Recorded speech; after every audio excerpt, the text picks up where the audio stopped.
이 건물은 불과 2년 전 19억에 거래됐습니다. 어린이집을 리모델링해서 노유자 시설로 바꾸면 수익이 날 거라 믿었던 거죠. 하지만 현실은 달랐습니다. 대출만 14억, 매달 나가는 이자가 500만 원이 나갔습니다. 공사는 늦어지고 수익은 들어오지 않았죠. 결국 버티지 못했고 19억짜리 건물은 2년 만에 5억짜리 경매 물건으로 떨어졌습니다. 욕심이 만든 투자의 끝, 그 잔인한 결말을 지금 함께 보시죠. 안녕하세요, 이사장입니다. 오늘 보실 물건은 이전에 제가 한번 소개해 드렸는데요. 이 건물이에요. 이 건물이 지금 이때 당시 제가 현장 갔을 때는 이제 보시는 것처럼 상황은 그렇게 이제 리모델링 하다가 멈춘 상태로 지금 뭐 바닥이며 아까 여기서 본 것처럼 여기 진입로고요. 지금 여기 1층 리모델링 공사하면서 이렇게 이제 인테리어 공사 자재나 건축물 폐기물이 이제 이렇게 널브러져 있는 상태였습니다. 그죠? 그리고 여기도 보면요. 여기가 앞마당인데 여기도 보면은 공사 자재, 그러니까 건축물 폐기물이 한가득이 있어서 여기에 이제 그 풀들이 사람이 없으니까 풀들이 자란 상태였습니다. 근데 이게 불과 딱 2년 만에, 그러니까 이제 요게 보면은 실거래가 지금 보면은 제가 2년 만에 그랬는데 이게 보시는 것처럼 여기거든요. 그래서 총 거래된 게 여기 진입로 요 한 필지, 그 다음에 본권 건물을 바치고 있는 대지에서 총 두 필지가 거래가 됐어요. 이때가 2023년 3월.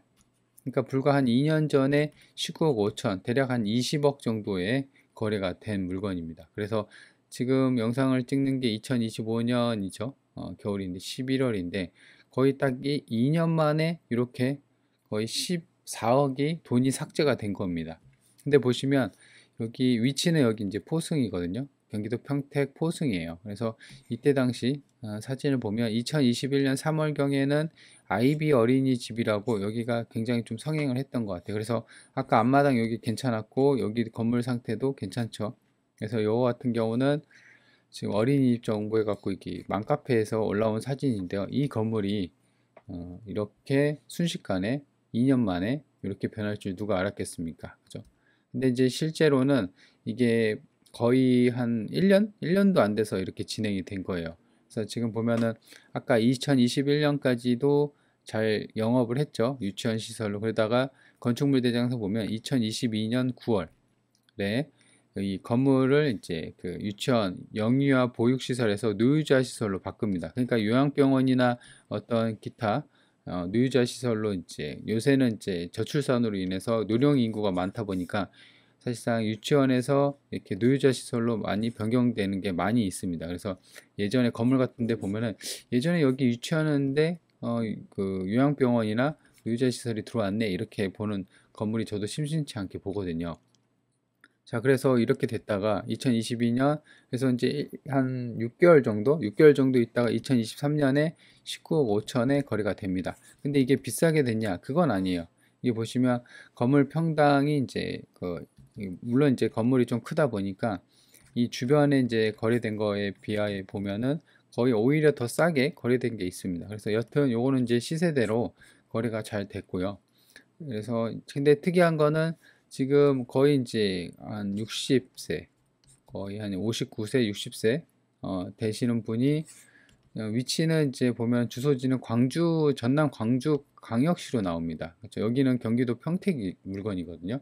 그래서 외지 사람이 구입을 했는데 특이한 거는 지금 보면 2023년 4월에 지금 사면서 대출을 받았습니다.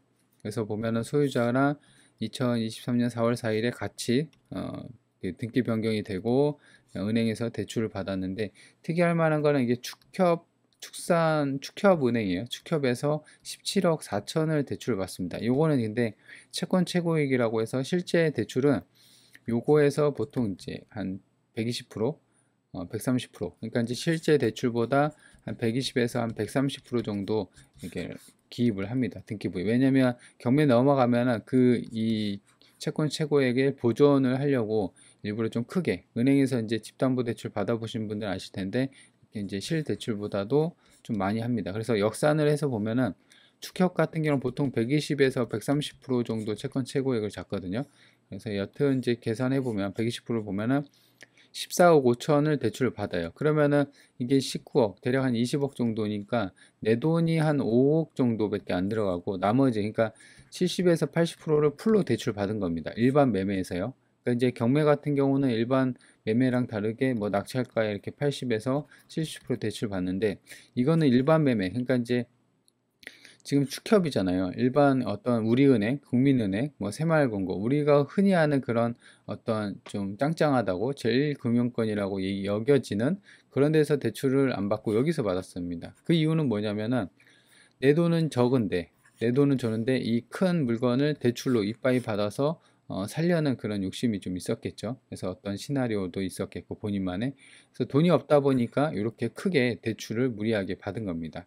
그러니까 이제 어느 정도 돈이 좀 있고 하면은 보통 요 정도 같은 경우는 한 달 이자가 꽤 세게 나갑니다. 그죠? 그리고 일반 그 어떤 국민은행, 우리은행 이런 데 같은 경우는 한 달 이자가 당시 2023년이니까 고금리 딱 찍고 서서히 저금리로 갔을 때 이때도 금리가 높았을 겁니다. 근데 이제 제가 보수적으로 4% 잡은 거지 실질적으로는 5, 6%될 거예요. 그러면은 한 달 이자가 480인데 이 4% 했을 때 이 480이 아니라 5, 600은 될 겁니다. 5, 600 정도.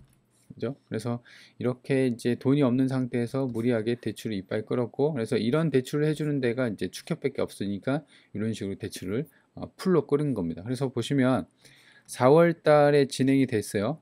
소유권 변경하고 대출 받고. 근데 그 다음에 1월 달, 그러니까 이제 은행 같은 경우는 이제 그 한두 달 정도 이자를 안 내고 연체를 되잖아요. 바로 경매 칩니다. 뭐 안 기다려줘요. 바로 경매를 치거든요. 그래서 실질적으로는 대출 이자를 한 8개월 정도밖에 납부를 안 하고 이제 연체가 되면서 경매가 된 것 같아요. 만약에 8개월 정도니까 8개월에서 500만 원이면 4천만 원입니다. 그죠? 대출 이자가 지금까지 낸 게 4천만 원인데 요걸 내다가 이제 자빠진 거예요.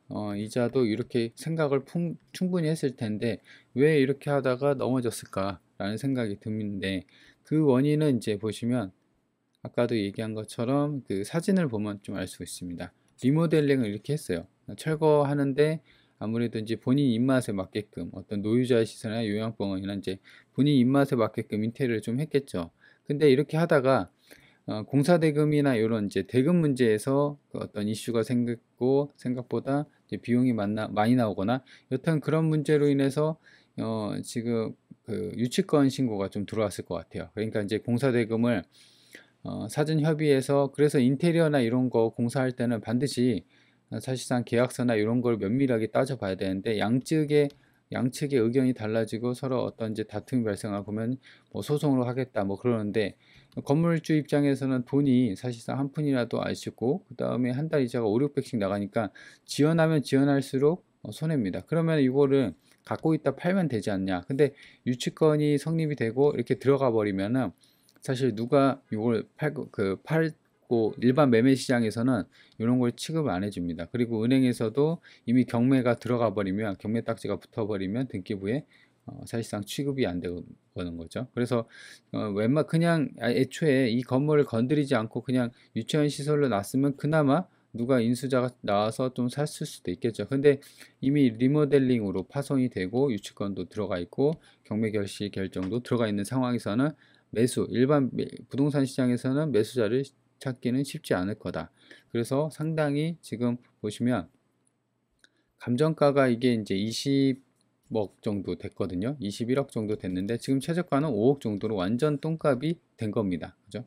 왜냐면 요거를 뭐 땅값만 보면은 이게 이제 사실상 땅값이 지금 매각 대상이 되는 건 땅이 이제 두 필지거든요. 계획관리지역이고 요게 130평이 이제 그 진입로, 요 300평이 이제 본권 건물을 바치고 있는 대지인데 이 땅값만 보시는 것처럼 1억 14억이에요. 14억. 나머지는 건물인데 그래서 총 감정이 21억이 됐잖아요. 그래서 지금 14억인데 땅값만 5억이면 거의 지금 최저가가 5억이면 거의 줍는 거의 공짜 수준이죠. 완전 싸니까. 그죠? 그냥 땅만 사서 팔아도 돈이 꽤 남을 그러니까 이제 지금 만약에 이거를 대략 한 8억에 사서 수리비 한 2억 써서 10억에 이제 좀 쳤다 쳐볼까요? 그러면 이게 감정이 21억이 있고 땅값만 14억이니까 그래 한 20억도 안 바라고 10억에 사서 15억에 팔면 5억 남는 거 아니에요. 그죠?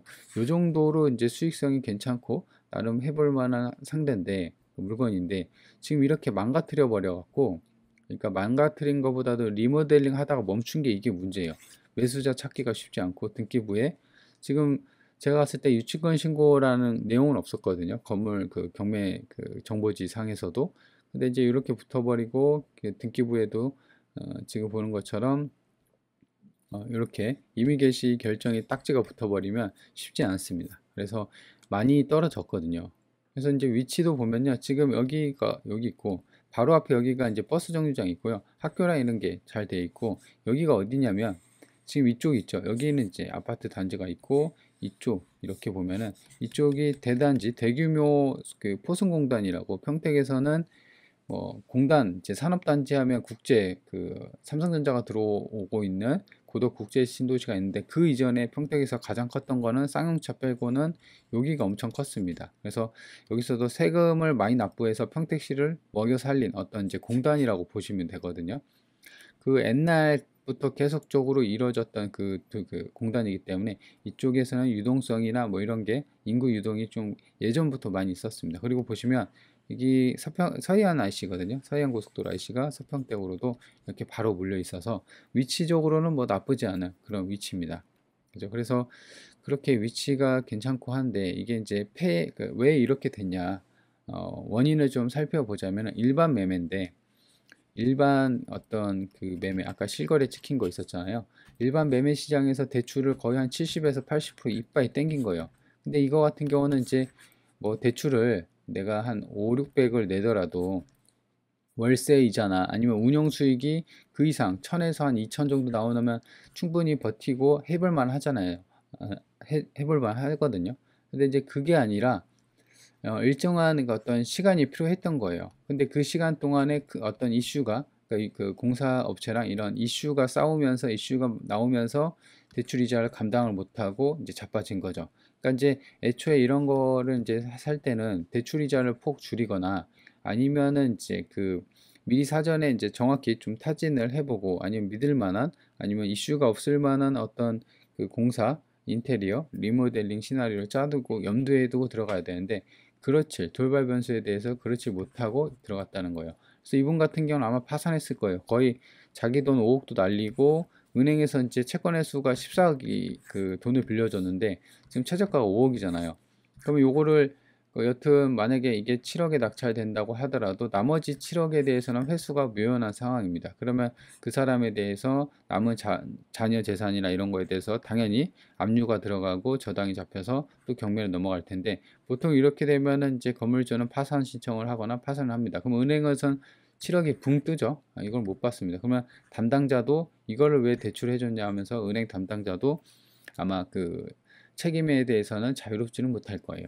그래서 지금 이제 차이점은 일반 매매에서 70에서 80% 정도 대출을 이빠이 받았고 보통 그리고 이제 이렇게 많게 받으면은 아까도 얘기한 것처럼 대출 이자가 셉니다. 일반 우리은행이나 국민은행 그런 데가 아니다 보니까 그래서 그런 문제가 있었고 하지만 지금으로서는 경매 입장으로서는 좀 더 다르게 봐야겠죠. 그러니까 이제 일반 매매에서는 70에서 80% 대출은 위험한데 이게 만약에 이제 내가 7억에 산다고 해볼까요? 그러면 7억에서 70에서 80%면은 한참 싼 가격인데 그러니까 시세가 여기인데 경매는 한참 밑에죠. 근데 여기서 대출을 이렇게 받아요. 그러면 은행에서든 여튼 시세가 땅값보다도 한참 저렴해 있고 그 다음에 그 저렴해진 가격에서 대출을 받기 때문에 크게 은행에서는 리스크는 없어 보인다고 이제 판단을 하는 거죠. 왜냐하면 그만큼 싸게 샀기 때문에죠.